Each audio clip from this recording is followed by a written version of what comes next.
Hello there, my name is Henry Doan, and this is my extended executive summary of my team's strategic plan. Over the last 8 weeks, me and my team have worked very hard analyzing various aspects of our business. We used a variety of tools to do so. I'll be walking you through these tools and explaining to you what they do and what we got from them. First of all is a SWOT analysis. This is a very common tool used in business everywhere. SWOT stands for strength, weakness, opportunity, and threats. I'm not going to go through each and every one, but I will highlight a few.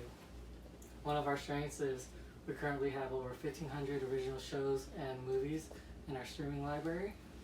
One of our weaknesses is we are unable to produce all content that is demanded, which requires us to depend on outside suppliers to give us content. These are our opportunities and our threats. I highlighted a few in bold because they all relate to COVID-19. This one, COVID-19 resulted in an elimination of theatrical distribution of many high quality features going directly to digital home video. And here are some threats. Competitive pressures are mounting from various streaming platforms, current and new entrants, meaning that there's a lot of competitors and there's new ones coming in too. Now we have SWOT strategies. Basically, it's combining our strengths and opportunities to develop a strategy, our strengths and our threats to develop a strategy, our weaknesses and our opportunities to develop a strategy, and weaknesses and threats to develop a strategy.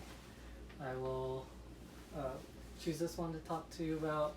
This strategy is market penetration through product development, contracting with movie studios to stream newly released movies exclusively on Netflix at the same time that it is in theaters for an additional fee. That strategy encompasses 1 weakness and 3 opportunities. Moving on, we got the EFE matrix. This matrix, EFE stands for External Factor Evaluation, and basically it looks at aspects from outside of our business that we can't control. These are opportunities and threats. Each opportunity and threat is given a weight, and we rate how we do as a company in relation to that factor.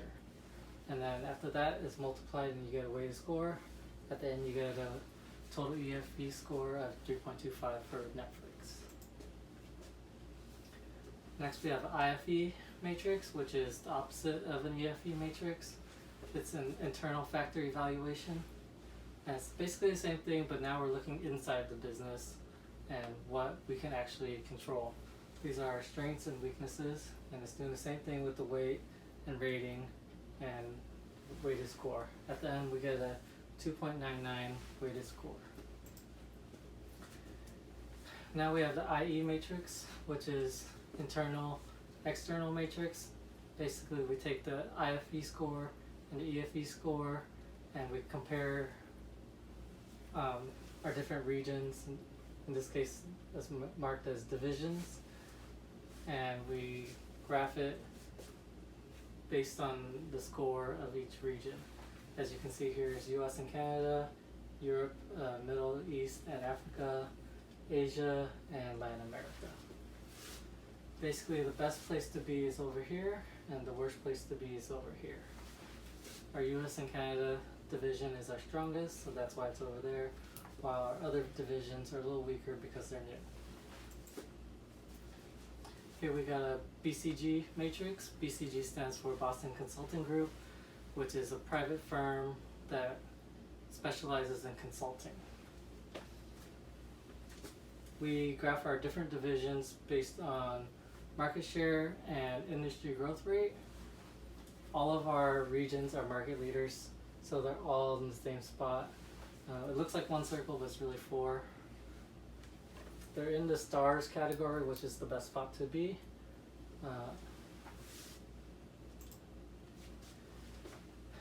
Here we have perceptual maps.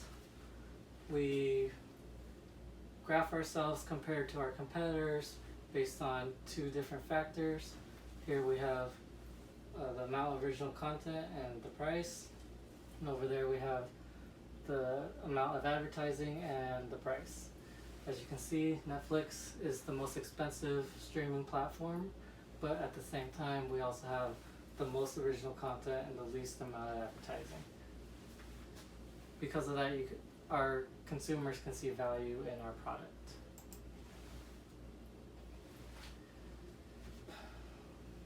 Space Matrix tells us what kind of strategy we should pursue based on a variety of factors. We graphed ourselves against our competitors, Amazon Prime and Disney Plus. You can see we're between aggressive and competitive strategies, so we have a lot of strategies we can choose from. Grand Strategy Matrix is based on competitive position and industry growth. We graphed our 4 different regions here. As you can see, we got a straight line. That's because all of our regions are market leaders, but the growth rate is different, so that's why the line, we get the straight line. QSPM helps us figure out what kind of strategy we should pursue.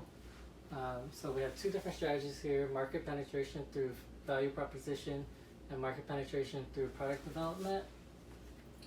We put this against our different strengths, weaknesses, opportunities, and threats.